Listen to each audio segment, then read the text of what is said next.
Benar ya Tuhan, Engkaulah visi hidup kami.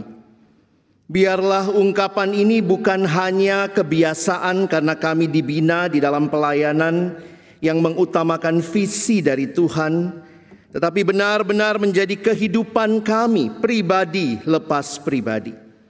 Kami sungguh merindukan ya Tuhan, kiranya hidup kami yang hanya satu kali ini menjadi hidup yang dipimpin masuk dalam apa yang Tuhan rencanakan. Termasuk dalam pelayanan perkantas 51 tahun, hari ini kami mensyukuri kasih setia Tuhan. Dan kembali kami rindu Tuhan menyapa kami dengan kebenaran firman-Mu. Ketika kami akan membuka firman-Mu, bukalah juga hati kami. Jadikanlah hati kami seperti tanah yang baik, supaya ketika benih firman ditaburkan, itu boleh sungguh-sungguh berakar, bertumbuh, dan juga berbuah nyata di dalam hidup kami. Berkati baik hamba-Mu yang menyampaikan, semua kami yang mendengar. Tuhan tolonglah kami semua, agar kami bukan hanya jadi pendengar-pendengar firman yang setia, tapi mampukan dengan kuasa, dengan pertolongan dari Roh-Mu yang kudus, kami dimampukan menjadi pelaku-pelaku firman-Mu di dalam kehidupan kami, di dalam keseharian kami. Bersabdalah ya Tuhan, kami umat-Mu sedia mendengarnya. Di dalam satu nama yang kudus, nama yang berkuasa, nama Tuhan kami, Yesus Kristus, Sang Firman yang hidup, kami menyerahkan pemberitaan firman sore hari ini. Amin. Shalom. Bersyukur kepada Tuhan buat kesempatan yang indah ini. Kalau selama ini mungkin kita hanya berzumpa, ini benar-benar ketemu ya. Jadi saya berharap kesempatan seperti ini kita sama-sama bersyukur kepada Tuhan, terus berdoa. Karena COVID ini naik turun, tetapi sudah banyak gereja yang buka. Dan ini juga kesempatan yang indah kita bersama-sama beribadah. Momentum ulang tahun adalah kesempatan yang baik untuk pertama bersyukur apa yang sudah kita lalui selama ini. Tetapi juga yang kedua adalah melihat ke depan apa yang Tuhan akan terus karyakan melalui kehadiran kita, melalui kehidupan setiap kita. Karena itu pada sore hari ini saya ingin mengajak kita juga sambil bersyukur kepada Tuhan ketika kita bersama-sama merenungkan firman. Jika itu relate dengan hidup saudara, bersyukurlah. Dan mari juga berdoa ke depan apa yang akan Tuhan karyakan bagi kita secara pribadi maupun juga bagi komunitas pelayanan perkantas. Bapak Ibu Saudara, saya menyiapkan satu presentasi PowerPoint untuk kita ikuti, untuk menikmati khotbah pada sore hari ini, melihat apa yang firman Tuhan nyatakan. Ketika saya mempersiapkan bagian ini dengan tema The Incredible Inheritance, ada satu bahan yang saya baca dan itu sempat membuat saya berhenti sejenak karena mempertanyakan kalimat ini. Saya nggak terjemahkan, ini asli bahasa Inggrisnya. Saya tambah pertanyaan ketiga. Let us think for a second. What is the most important thing in your life? What is the most important thing in your church? Kalau kita mungkin di PMK saudara, di PMK sekarang penyakit mulut dan kuku ya. Kita harus membahasakannya persekutuan mahasiswa Kristen maupun juga persekutuan siswa Kristen. Apa yang paling penting, dan pertanyaan ini juga saya pikir jadi refleksi bagi perkantas. What is the most important thing in perkantas? Kita akan bersama-sama menjawab pertanyaan ini dengan merefleksikan apa yang penting bagi seorang rasul tua di akhir hidupnya yang menuliskan surat kepada anak rohaninya yang bernama Timotius yang sedang ditinggal melayani di kota Efesus. Mari kita membaca 2 Timotius pasal yang keempat ayat 1 sampai ayat yang ke-8. Mari kita akan membaca bagian ini bergantian. Ini sudah lama saya rindukan ya. Kalau dengan Zoom agak susah bergantian ya. Maka saya baca ayat 1, saudara baca ayat 2, kita bergantian sampai ayat yang ke-8.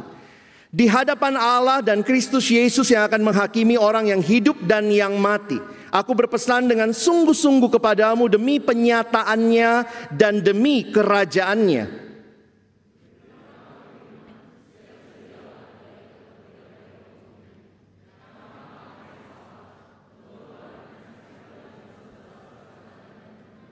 Karena akan datang waktunya, orang tidak dapat lagi menerima ajaran sehat, tetapi mereka akan mengumpulkan guru-guru menurut kehendaknya untuk memuaskan keinginan telinganya.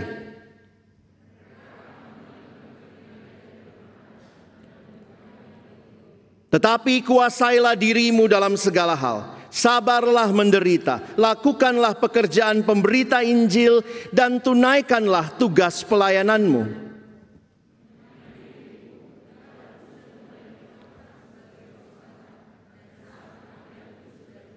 Aku telah mengakhiri pertandingan yang baik, aku telah mencapai garis akhir, dan aku telah memelihara iman.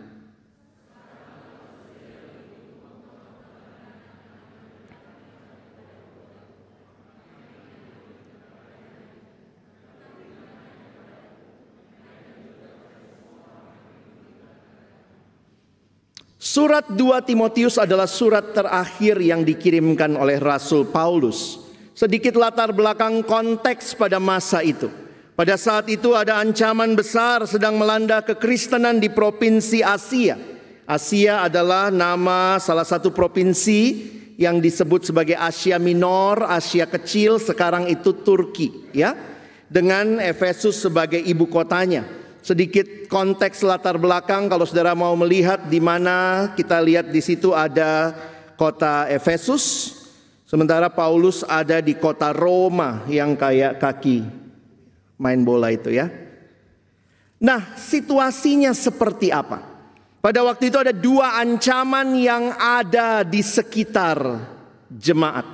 Pertama adalah ancaman dari luar. Ketika itu muncul orang-orang yang tidak senang dengan kekristenan sehingga muncul penganiayaan terhadap murid Kristus. Tetapi yang menarik adalah mereka justru dibenci karena perilaku hidup mereka yang benar. Lucu ya, malah hidup benar, malah dibenci. Tetapi itulah yang mereka harus tanggung sebagai pengikut Kristus. Dan di sisi yang lain, dari dalam gereja sendiri ada ancaman yang muncul, yaitu pengajaran yang sesat. Sehingga kalau saudara membaca surat 2 Timotius ini, kita bisa melihat bahwa dua ancaman ini nampaknya ada dan juga harus Timotius waspadai ketika dia melayani di gereja Efesus pada waktu itu. Sementara itu Paulusnya di mana? Ya, maaf, ini sebenarnya dulu saya buat untuk camp siswa, ya. Jadi ini kartunnya Korea. Maaf, Paulusnya sipit. Ya. Pada waktu itu Paulus ada di dalam masa pemerintahan Nero. Dia ditangkap dan menjadi penghuni penjara di kitab Roma, di kota Roma. Apa yang menarik, saudara? Waktu saya memperhatikan akan hal ini, maka ini pertanyaan yang muncul. Kira-kira apa yang paling penting untuk Paulus? What is the most important thing in Paul's life? Menjelang matinya, apa yang Paulus ingatkan kepada anak rohaninya Timotius? Apakah Paulus bilang, Timotius jangan lupa ya bikin nisanku bagus-bagus ya. Jangan lupa nanti bikin tugu yang bagus supaya bisa jadi kebanggaan. Atau Timotius nanti jangan lupa bunganya yang banyak ya. Saya senang bunga kembang apa. Apa yang ada di pikiran sang rasul tua di akhir hidupnya ketika menyurati anak rohaninya Timotius? 2 Timotius pasal 4 ayat 2 dan 5. Kalau kita perhatikan, inilah yang menjadi inti daripada bacaan kita sebenarnya. Ada seruan yang Timotius harus dengar, disampaikan oleh Paulus, yaitu apa? Beritakanlah firman. Siap sedialah baik atau tidak baik waktunya. Nyatakanlah apa yang salah, tegurlah dan nasihatilah dengan segala kesabaran dan pengajaran.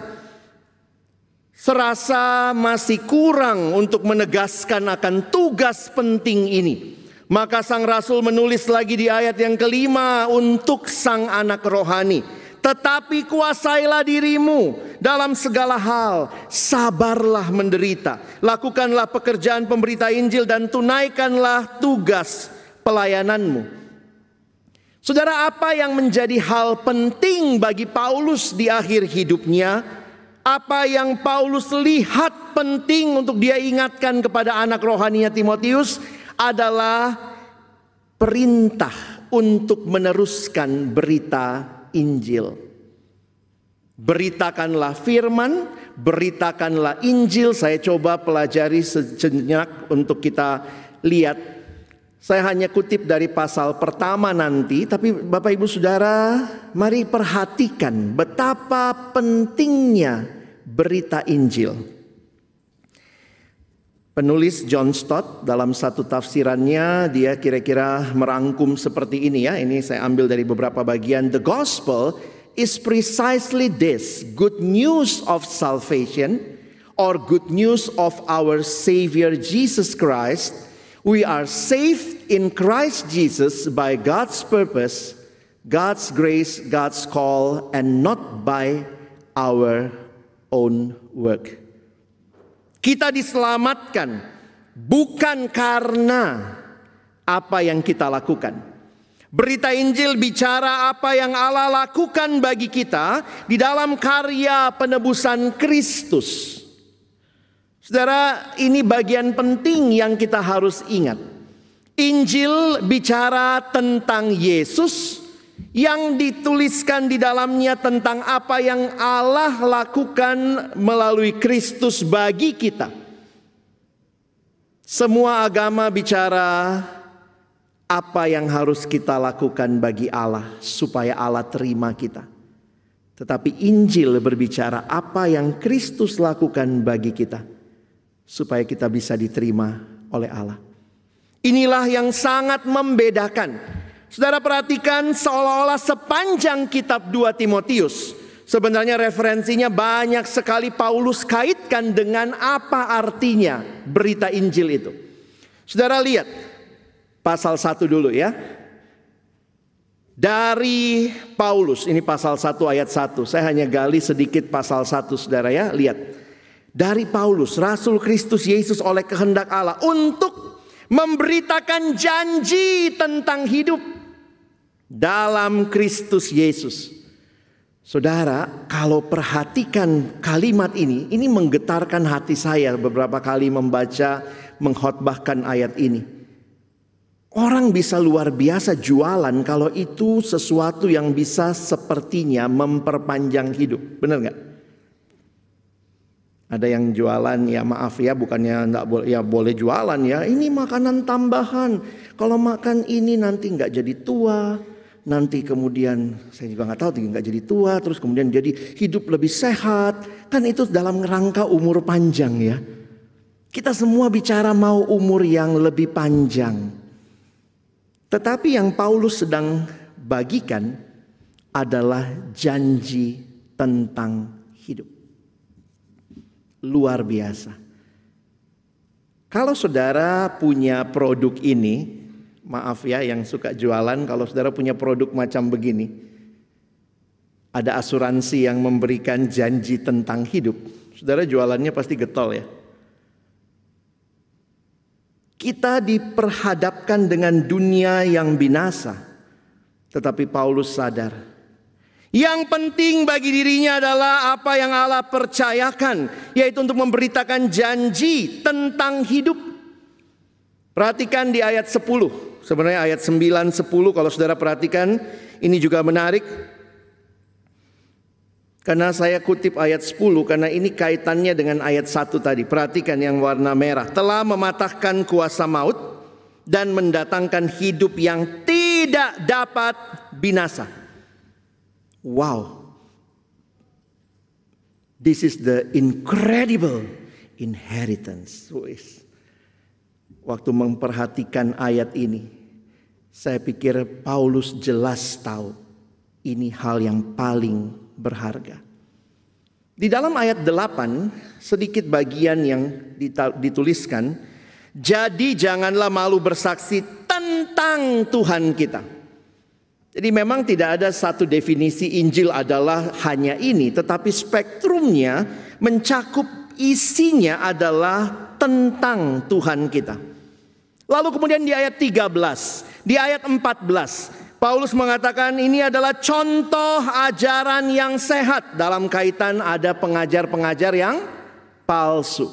Tetapi di sisi lain juga dia berkata, peliharalah harta yang indah. Di dalam bahasa Inggris digunakan istilah good deposit.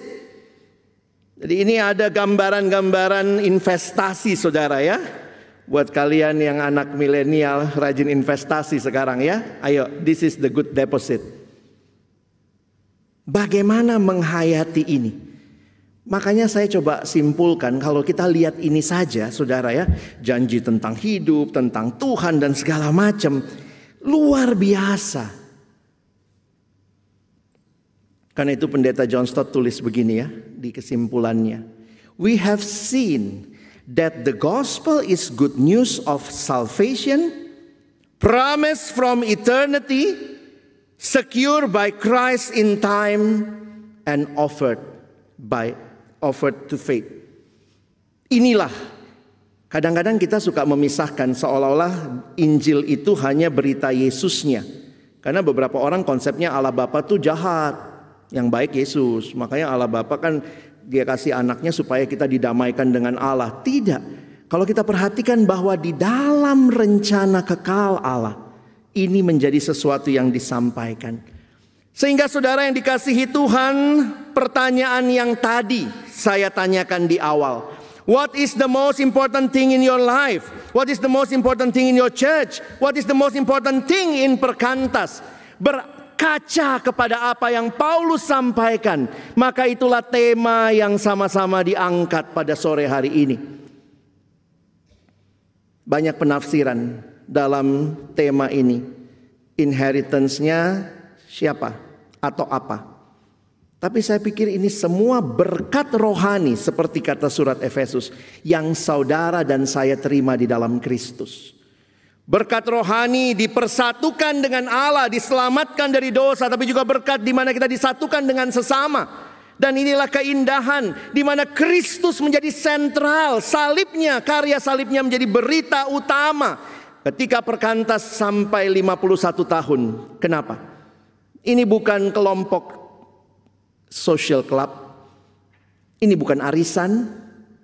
Kita tidak lagi kumpul-kumpul. Oh, lu suka nyanyi, gue suka nyanyi, yuk datang. Tetapi kita berbicara tentang berita Injil yang berpusat pada Kristus. Dialah yang paling utama di dalam kehidupan kita. Sebuah pujian mengatakan Kristus yang terutama di dalam hidupku, di dalam hidupmu. Tapi pertanyaannya, apakah ini benar saudara alami?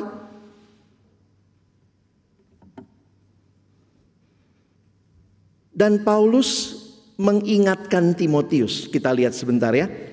Ketika Timotius diingatkan bahwa dia harus memberitakan Injil, salah satu yang ditegaskan adalah apa yang menjadi panggilan Timotius. Lakukanlah pekerjaan pemberita Injil. Saudara pastikan engkau dan saya menangkap bagian ini dengan baik. Karena kita pun dipanggil untuk menjadi pemberita Injil. Kalau Injil hal yang paling utama.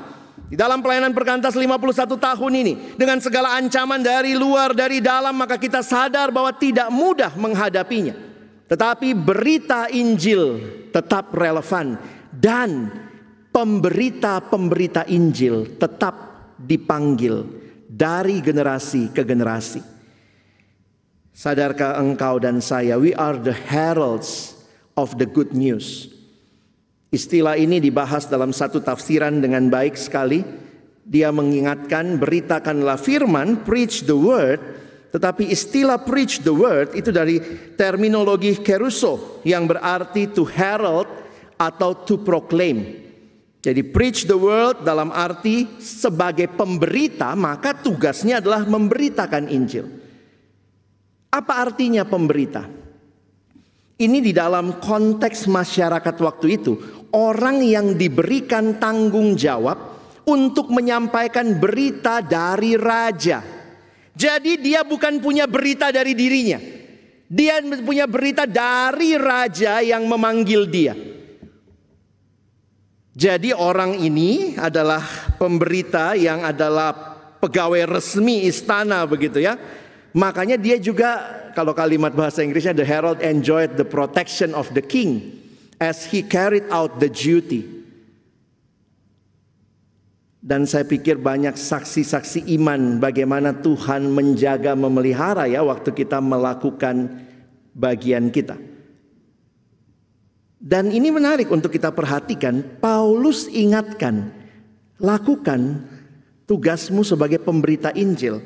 Sebenarnya di ayat 11, mari Bapak Ibu kita lihat sebentar. Paulus sendiri sudah sadari itu. Untuk Injil inilah aku telah ditetapkan sebagai pemberita. Dan sekarang dia sampaikan, Timotius, sekarang kamu juga dipanggil untuk menjadi pemberita.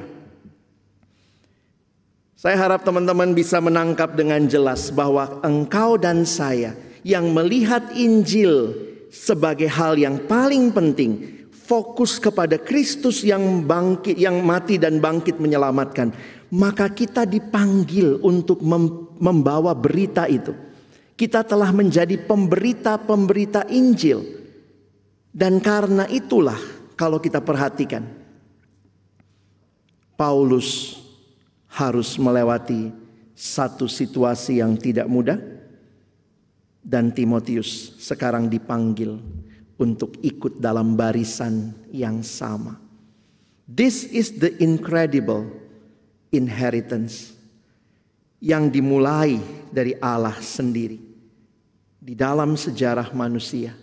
Dan bukan berhenti 2000 tahun yang lalu, tapi sampai hari ini. Kalau perkantas ada, karena kita memberitakan Injil. Bagaimana ciri pemberitaannya? Ada 4 ciri pemberitaan kalau Bapak Ibu Saudara memperhatikan hanya di ayat yang kedua. Kenapa ini jadi penting? Karena berita Injil harus disampaikan terus. Maka ada 4 ciri yang menjadi hal yang menarik. Kita lihat yang pertama dulu. Yang pertama, ini adalah sebuah proklamasi yang mendesak. Dari mana ayatnya? Saudara lihat ini. 2 Timotius 4 ayat 2. Be prepared in season and out of season. Siap sedialah, baik atau tidak baik waktunya. Ini menunjukkan bahwa waktu terbatas. Injil harus diberitakan. Saya pikir bagi kita yang melayani kaum intelektual lebih sadar ini ya. Karena siswa cuma lewat di sekolah SMP, SMA 3 tahun ya. Kalau kuliah paling ya dia lewatnya berapa? 4 tahun. Kalau D3 cuma 3 tahun. Sehingga buat kita ini jadi hal yang sudah biasa kita gumulkan. Bagaimana memberitakan Injil? Orang lewat waktunya sangat singkat. Maka fokus dalam banyak PMK adalah evangelism movement. Kenapa kita nggak kayak gereja ya, begitu mahasiswa baru masuk, latihan paduan suara, bikin core. Kalau cuma 3 tahun dia di kampus, 4 tahun di kampus, apa core jadi utama? Saya bukan berkata core tidak penting. Tetapi mungkin kita akan fokus kepada apa yang perlu, yang penting dalam waktu yang terbatas. Yang kedua, ini adalah proklamasi yang relevan. Saya bisa ditolong? Sebentar. Ya, a relevant proclamation. Kalau saudara perhatikan di dalam ayat selanjutnya, dikatakan correct, rebuke, and encourage. Di dalam bahasa Indonesia, kita melihat dikatakan bahwa ini harus disampaikan. Ketika ada yang bergumul dengan koreksi, ya harus dikoreksi. Ketika dia bergumul dengan membutuhkan kekuatan, encourage, Maka Injil ini adalah sesuatu yang relevan. Tadi sudah dikatakan kita dalam berbagai generasi, saudara ya. Di generasi saya tuh ya mungkin juga karena peralihan ya, tidak banyak ya kayak gini-ginian begitu ya. Nah ini membuat kita jadi sadar bahwa ini proklamasi yang relevan. Mereka yang ragu harus diyakinkan. Mereka yang sesat harus ditobatkan. Mereka yang menderita harus dihibur. Dan Injil itu adalah Injil yang menjangkau semua generasi. Dan bagi saya ini jadi satu penghiburan yang penting. Mungkin kita harus bicara konteks. Karena makin kita kenal Injil, makin kita kenal generasi, maka kita harus juga memikirkan bagaimana melayani mereka dengan lebih tepat. Karena Injil itu relevan.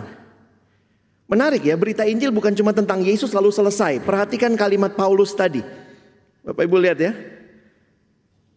Correct berarti dalam rangka mengajar, memperbaiki pengajaran, menyatakan teguran, bahkan juga itu mengencourage. Jadi Injil punya semua hal itu. Dan ini adalah sebuah proklamasi yang panjang sabar. Kenapa?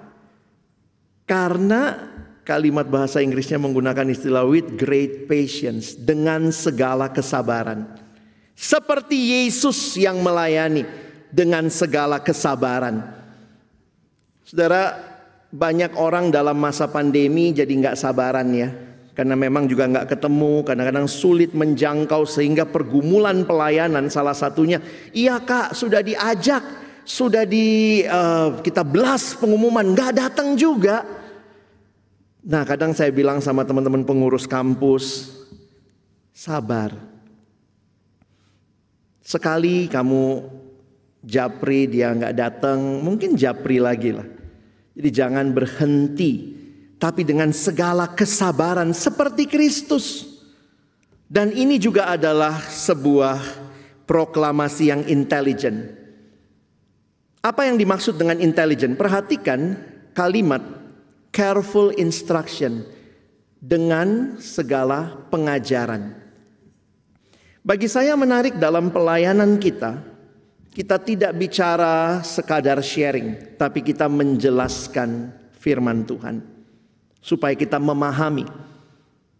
Jadi Injil itu adalah berita yang di dalamnya kita juga mengajar orang untuk mengerti kebenaran. Pendeta John Stott menyimpulkan 4 hal ini. Ya, dia bilangnya gini. Inilah tugas yang diberikan Paulus kepada Timotius. Timotius harus memberitakan Injil. Timotius harus melihat bahwa pesan yang disampaikan Tuhan ini adalah pesan yang urgent, pesan yang relevan, pesan yang harus disampaikan dengan kesabaran dan belajar baik-baik untuk bisa menjelaskan. Because this is an intelligent in his presentation. Kalau perkantas terus ingin dipakai Tuhan, kiranya 4 hal ini juga menjadi perhatian kita di ulang tahun yang ke-51. Kalau berita Injil itu begitu penting, tetapi waktu dijabarkan dalam 4 hal ini, maka kiranya kita punya sense untuk melihat this is an urgent proclamation. Kita punya sense untuk melihat bahwa berita itu harus relevan buat setiap generasi. Dan kita harus bisa melihat bahwa mungkin orang tidak langsung berubah. Kita butuh kesabaran, maka tidak selesai hanya dengan 1-2 kali pelayanan. Dan kita butuh terus belajar, menggali firman, PA, untuk kita bisa menyampaikan berita Injil. Jadi ada tanggung jawab saudara ya. Jangan cuma bilang, wah perkantas incredible inheritance, Injil. Tapi saudara, apakah Injil itu telah menguasai hidup saudara dan menjadi bagian yang saudara sampaikan? Dan kemudian Paulus lanjutkan, tunaikanlah tugas pelayananmu. Kata tunaikanlah tugas berarti sampai selesai. Ada satu kutipan agak kaget juga saya waktu dengar ya. Saya dengar sebenarnya di minggu lalu di mimbar ini. Seorang pendeta berkhotbah dan ini kalimatnya ya. Ini seorang bernama Nikolaus Sissendorf. Dia bilang, preach the gospel, die and be forgotten. Serem juga ya. Dalam arti apa? Jangan sibuk apakah orang mengapresiasi kamu. Kamu dilihat sebagai orang yang luar biasa berjasa dalam pelayanan. Tetapi dia katakan kiranya kita menunaikan tugas pelayanan. Mau bilang sama sebelahnya, preach the gospel, die and be forgotten. Ayo bilang sama sebelahnya. Serem juga ya. Oke. Jangan sampai kita merasa kitalah yang harus dipuji. Sebagai kesimpulan melihat hal ini, sebenarnya Paulus lagi berbicara apa dalam ayat 2 dan 5. Beritakanlah firman pada segala kesempatan, dalam segala kebenaran, dengan segala usaha. Dan ini bukan ngomong doang, karena Paulus di dalam penjara pun dia terus memberitakan firman. Tidak mudah pada waktu itu cari kertas untuk nulis, benar? Bukan kayak kita sekarang gitu ya, gampang gitu ya. Tapi lihat surat-surat yang Paulus tulis dari dalam penjara. Beberapa orang mati gaya waktu pandemi. Aduh, saya nggak bisa ini, saya nggak bisa itu, saya lebih senang ketemu langsung. Tapi kalau nggak bisa gimana? Paulus lockdown, saudara. Hasilnya surat-surat ini. Saudara, lockdown hasilnya apa? Berapa drakor yang diselesaikan? Nah, ini jadi pertanyaan menarik buat kita. Bahwa seorang pemberita Injil punya kesadaran bahwa Injil harus diberitakan. Dengar kalimat saya. Pemberita Injil punya kesadaran Injil harus diberitakan. Karena itu Paulus dalam penjara, lihat 2 Timotius 2 ayat 9. Karena pemberitaan Injil inilah aku menderita malah dibelenggu seperti seorang penjahat. Tapi firman Allah tidak terbelenggu. Firman Allah tidak terbelenggu meskipun aku dibelenggu. Luar biasa penghayatannya. Karena itu ada kalimat menarik menyimpulkan hal ini. Firman Allah tidak akan pernah terbelenggu oleh para penentangnya. Kecuali oleh pemberitanya. God's word can never be changed by its opponents, only by its messenger. Kalau pemberitanya diam, tutup mulut, tidak mau memberitakan, itu membuat firman Allah tidak disampaikan. Jangan selalu bilang, iya karena tantangannya ini sih, itu sih. Kamu dan saya pemberita. Kenapa pelayanan kita terus ada? Karena ada orang-orang yang sadar tugas panggilan ini. Saya akan tutup dengan 3 alasan penting. Setelah kita tahu bahwa harus memberitakan Injil, sadari diri sebagai pemberita yang dipanggil Allah dalam visi yang mulia. Maka ada 3 alasan yang Paulus berikan untuk kembali mendorong pemberitaan Injil harus dilakukan. Pertama, sebenarnya itu di ayat 1. Mari saudara kita lihat ayat 1. Kita baca sekali lagi ya. 1, 2 ya. Di hadapan Allah dan Kristus Yesus yang akan menghakimi orang yang hidup dan yang mati, aku berpesan dengan sungguh-sungguh kepadamu demi penyataannya dan demi kerajaannya. Paulus sadar pemberitaan Injil dilakukan karena Yesus akan datang kedua kali. Dan kali kedua dia akan datang sebagai hakim dan raja. Makanya kalau kalian lihat urutannya ya, di hadapan Allah Kristus Yesus akan menghakimi orang hidup dan yang mati. Baru ayat 2, beritakanlah firman. Karena Yesus akan datang dan dialah yang menentukan nasib kekal semua orang. Berita ini harus disampaikan. Ini kesadaran eskatologis, tetapi juga membawa dampak saat ini. Kalau Yesus pasti datang, maka pada waktu dia datang, apakah kita mempersembahkan, tadi dikatakan oleh Kak Evin, benih-benih yang akan kemudian tumbuh. Mengenal Tuhan. Ini nasib kekal orang. Kalau Tuhan datang akan terjadi penghakiman. Maka ini menjadi alasan penting untuk kita lihat dalam pelayanan. Yang kedua, Motivasi ini mungkin lebih relevan buat kita ya. Panitia bilang sama saya, abang sekarang ini lagi era disrupsi industri 4.0, 5.0. Generasi berubah, generasi set, lihat ada bonus demografi. Lalu kemudian kita lihat juga ada tantangan-tantangan yang menekan kita sekarang seperti radikalisme, materialisme, hidup dalam new normal, duduk pakai masker. Saya cukup jauh jadi saya berani lepas masker.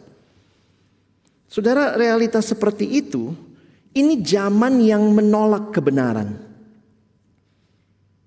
Tantangan yang disebutkan tadi mirip seperti tantangannya Timotius. Cuman dua kok tantangan, dari dalam, dari luar. Bagaimana menyikapinya? Perhatikan apa tantangan yang Timotius hadapi. Akan datang waktunya orang tidak dapat lagi menerima ajaran sehat, tapi mengumpulkan guru-guru menurut kehendaknya, memuaskan kelingan telinganya. Mereka akan memalingkan telinganya dari kebenaran dan membukanya bagi dongeng. Coba kalau setelah kita survei jemaat kita ya. Ini kan biasanya kampus-kampus kalau awal semester bikin survei ya. Lalu surveinya ternyata, apakah Anda rindu PJ? Tidak. Ada tema apa yang Anda rindukan dibahas di PJ tahun depan? Enggak ada. Apakah Anda rindu dihubungi pribadi? Tidak. Terus saudara mau gimana? Mari kita bubarkan PMK kita. Saya kaget waktu Paulus bilang gini sama Timotius, kira-kira ya tim, akan datang waktunya orang gak dapat lagi menerima ajaran sehat. Mereka mengumpulkan guru-guru menurut kehendaknya, memuaskan keinginan telinganya. Mereka akan memalingkan telinganya dari kebenaran dan membukanya bagi dongeng. Harusnya Paulus bilang apa? Ya kalau gitu Timotius, tutup pelayanan kita di Efesus ya. Kembalilah, temenin saya. Tapi justru ayat ini menjadi motivasi ketika orang tidak makin mau dengar kebenaran. Beritakanlah Injil. Di dalam pasal 3, 2 Timotius 3 ayat 1-5 juga digambarkan kondisi manusia akhir zaman. Akan mencintai diri sendiri, menjadi hamba uang, menuruti nafsu, menuruti Allah. Ada Allah di list mereka, ada. Tapi bukan nomor satu. Inilah gambaran manusia di dalam dosa. Inilah gambaran generasi yang saudara dan saya layani yang makin tidak mudah. Tapi apa yang menjadi panggilan buat Timotius? Beritakanlah firman. Karena orang tidak dengar firman, lucu ya logikanya. Karena orang gak makin mau dengar firman, maka firman harus makin diberitakan. Saya suka, semalam saya cerita gitu ya, ada anak rohani saya dulu males gitu ya. Saya malas saat teduh kak, saat teduh saya gak dapat apa-apa. Jadi kamu ngapain sekarang? Ya udah saya berhenti saat teduh. Wih, kau saat teduh aja gak dapat apa-apa, apalagi berhenti ya. Benar gak? Jadi apa nasihatnya bang kalau orang malas saat teduh? Tetap berjuang saat teduh. Saya gak dapat apa-apa bang waktu saat teduh. Tetap saat teduh. Saat teduh aja gak dapat apa-apa, gimana berhenti? Dunia makin gak mau dengar kebenaran, terus beritakan Injil. Dunia makin cinta diri, terus beritakan Injil.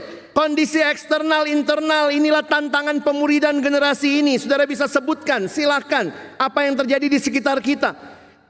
Tapi apakah ini membuat kita makin berhenti memberitakan Injil?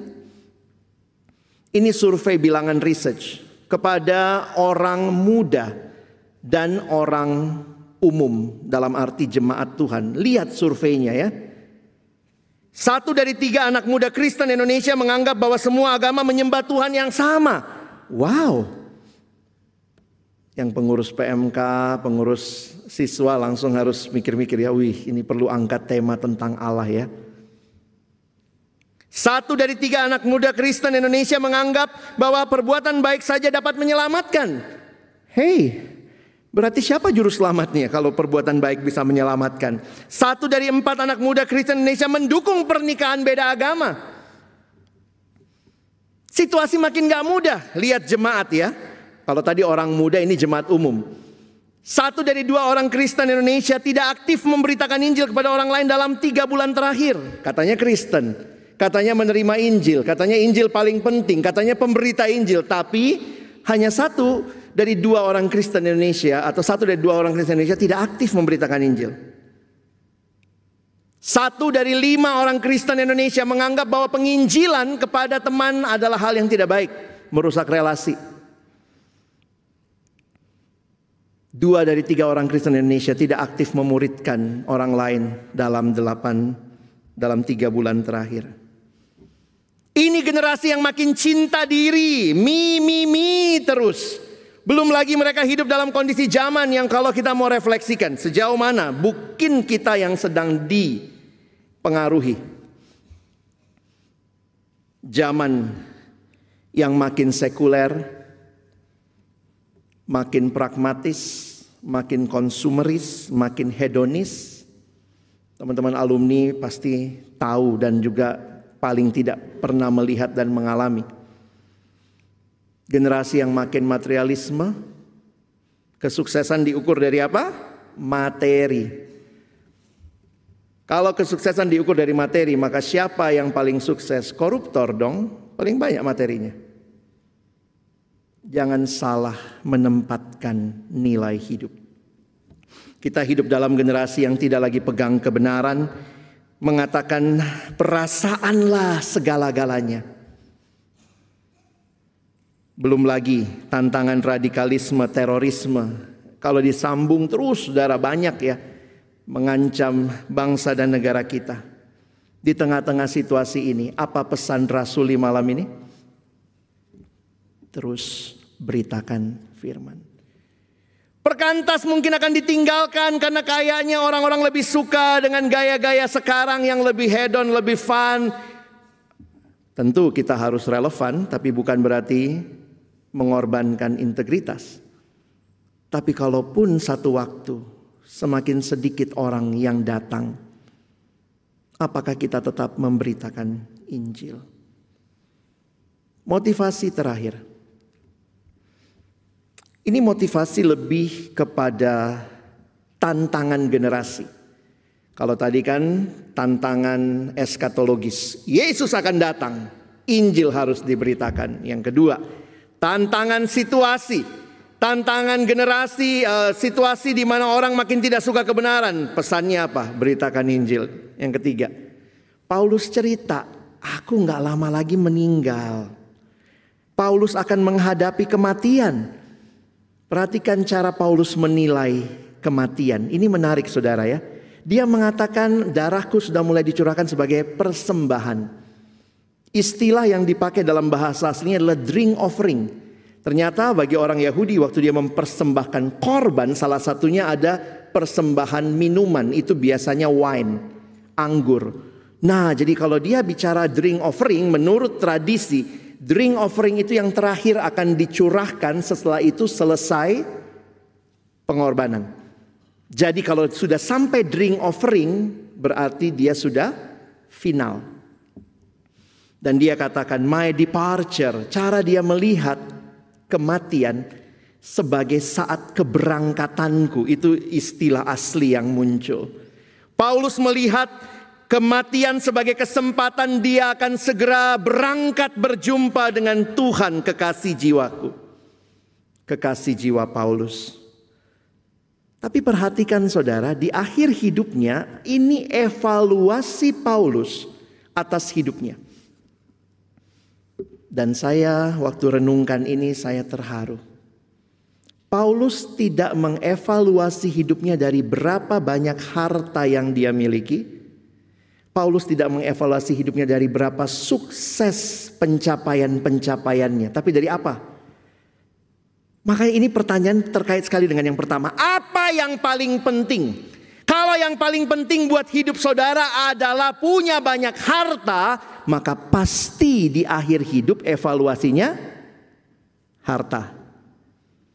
Tapi karena yang paling penting bagi Paulus adalah Injil, maka lihat dia evaluasi hidupnya ini nih. Aku telah mengakhiri pertandingan yang baik. Serius, matinya di penjara saudara.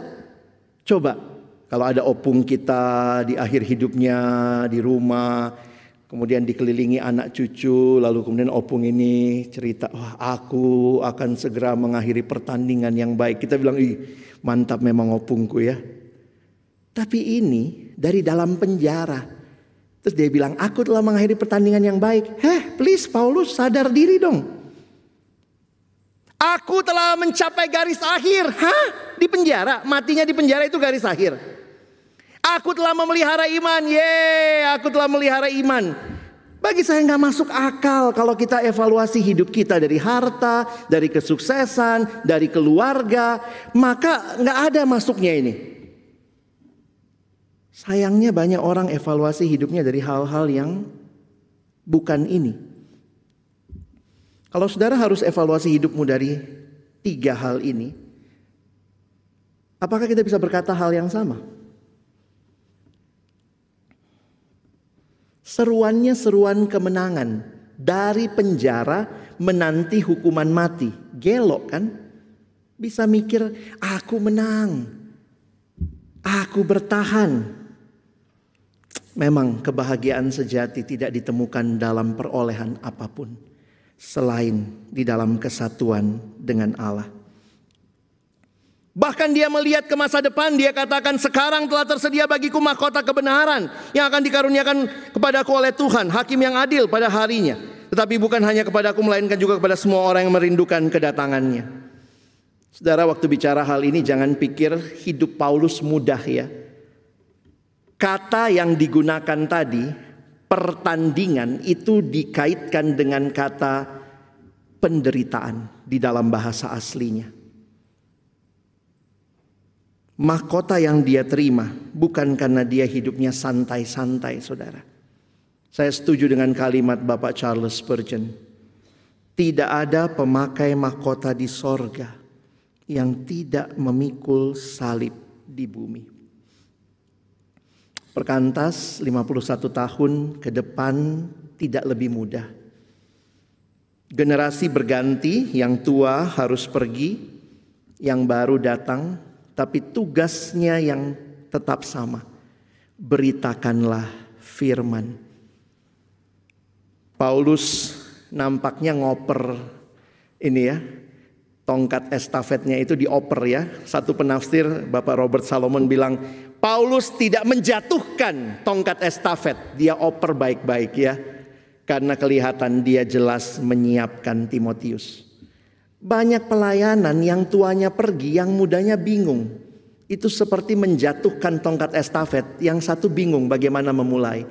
Waktu Paulus lagi lari, Timotius sudah mulai ikut berlari. Sehingga tongkat itu diberikan baik-baik. Dan ini pesan Alkitab, saudara. Pendeta John Piper mengatakan, it is the biblical duty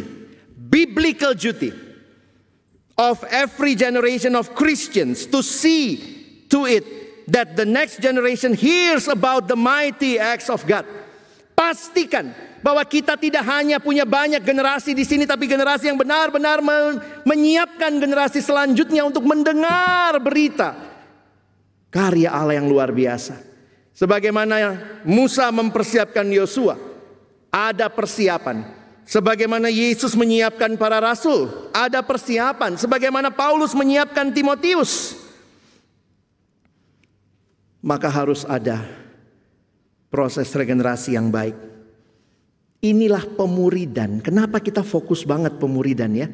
Karena pemuridan itu ini kan intinya ya. Lihat tujuku. Paulus bilang gini sama Timotius, Tim, engkau telah mengikuti ajaranku, cara hidupku, pendirianku, imanku, kesabaranku, kasihku, dan ketekunanku. Bahkan engkau ikut menderita, penganiayaan, dan sengsara. Inilah pemuridan yang diteruskan. Kehidupan iman tidak hanya cukup dihotbahkan, tapi perlu kedekatan, perlu teladan, perlu pengalaman iman, perlu interaksi yang utuh. Karena itu kalau Perkantas mau terus melanjutkan karya Allah, Injil ini, pastikan pemuridan berjalan. Pemuridan bahkan lintas generasi. Only a disciple can make a disciple. Saudara jangan mimpi ya. Jangan mimpi mendapat sesuatu yang saudara nggak invest. Aduh, saya ingin lihat kampus saya bertumbuh. Kamu invest apa dulu? Kamu kasih diri jadi murid, memberi diri memuridkan orang lain. Bahkan kalimat ini menarik ya. If you are not discipling anyone, will you please refrain from criticizing the next generation?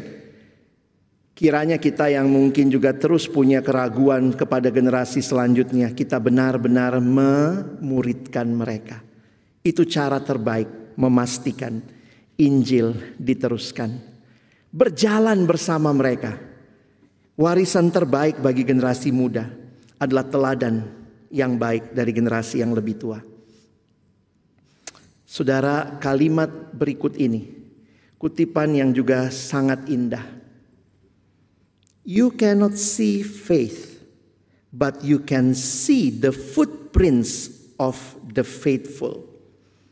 We must leave behind faithful footprints for others to follow.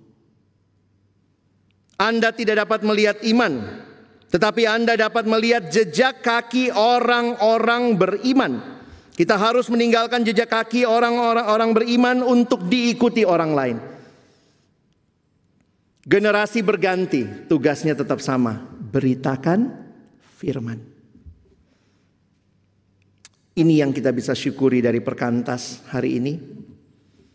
Di seluruh Indonesia ada 20 BPC, Badan Pengurus Cabang, hadir di provinsi. Ada 7 Badan Pengurus Perwakilan. Ada 28 Badan Pengurus Ranting yang ada di kabupaten. Masih ada 61 daerah perintisan. Ada 265 staf di seluruh Indonesia. Tapi ucapan syukur itu tidak berakhir di angka-angka. Tapi pastikan kita masih memberitakan Injil. Tuhan akan datang, beritakan Injil. Generasi makin tidak suka kebenaran, terus beritakan Injil. Yang tua berlalu, yang muda datang, pastikan pemuridan terus dikerjakan. Demikian juga pelayanan mahasiswa, pelayanan siswa, pelayanan alumni. Kiranya kita terhisap di dalam harta yang indah. Dan akhirnya nanti kita juga bisa evaluasi hidup kita dari aspek ini. Saudara, saya menutup dengan ayat ini. Sebenarnya waktu membaca, merenungkan ada beberapa tafsiran ya. Coba saudara lihat kalimatnya. Aku telah mengakhiri pertandingan yang baik. Beberapa terjemahan memang menuliskan halnya persis sama ya. Bahkan terjemahan dalam bahasa Inggris juga I have fought the good fight. Kalau terjemahan The Message bahkan mengatakan race worth fighting. Sebuah pertandingan yang layak untuk diikuti. Kita semua belajar bahasa Indonesia ya. Apa bedanya? Aku telah mengakhiri pertandingan dengan baik dan aku telah mengakhiri pertandingan yang baik. Ayo ngerti ya bahasa Indonesia ya. Kalau aku telah mengakhiri pertandingan dengan baik, siapa yang baik? Akunya. Tetapi kalau aku telah mengakhiri pertandingan yang baik, apanya yang baik? Pertandingannya. Di akhir hidupnya, Paulus seperti bicara sama Timotius. Tim, kau lihat aku? Mungkin kau lihat aku gagal, aku mati bakal di penjara. Di sini sulit sekali aku dikunjungi, karena itu dia cukup kesepian. Aku ada di sini karena aku memberitakan Injil. Kalau saya lihat pemimpin saya seperti itu, maaf ya, seandainya Bang Daniel Adi Pranata nih ketua Perkantas masuk penjara, ya, lalu kemudian saya masih itu pimpinan saya tuh. Tapi Timotius dinasehati Paulus kira-kira begini.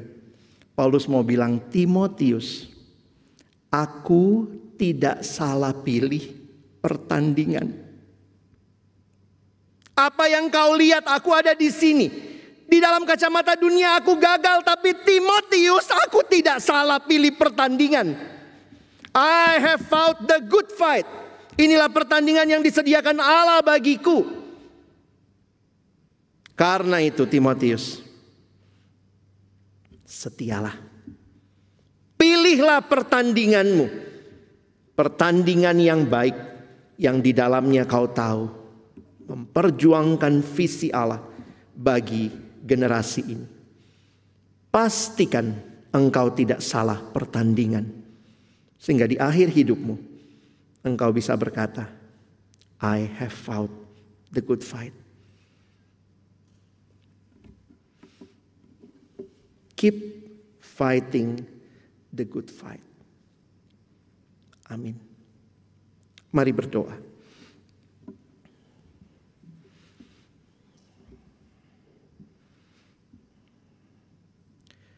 Tuhan, terima kasih buat firman-Mu. Firman yang kembali mengingatkan kami apa harta berharga kami.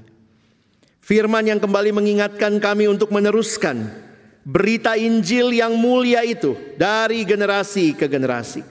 Kristus pasti akan datang, maka Injil harus diberitakan. Dunia makin tidak suka kebenaran, tetapi dunia sangat membutuhkan. Karena itu tolong kami terus memberitakan. Generasi berganti, biarlah kami juga terus memastikan Injil terus diberitakan. Terima kasih untuk teladan-teladan iman, jejak-jejak iman yang kami lihat di sepanjang pelayanan Perkantas. Sehingga kami juga saat ini boleh berkata, kami memilih pertandingan yang baik. Pertandingan yang mungkin sepi pengikut. Karena ada pertandingan dunia yang rasanya lebih indah. Bertanding siapa yang lebih kaya, siapa yang lebih berhasil, siapa yang lebih jago. Tetapi kami sedang bertanding di dalam pertandingan iman, meneruskan berita Injil dari generasi ke generasi. Apapun harga yang harus dibayar. Kiranya firman Tuhan dengan segala kekayaannya menginspirasi kami di hari ulang tahun ini. Untuk terus memandang kepada Allah. Terus melihat harta yang indah itu. Dan terus meneruskannya dari generasi ke generasi. Tolong pelayanan siswa, pelayanan mahasiswa, pelayanan alumni. Secara khusus setelah pandemi ini Tuhan. Pasca pandemi kiranya terus dibangun dengan semangat yang mengutamakan firman Tuhan Kristus. Dan inilah yang menjadi pengharapan kami ke depan. Kami bersyukur dalam nama Yesus kami sudah berdoa. Amin.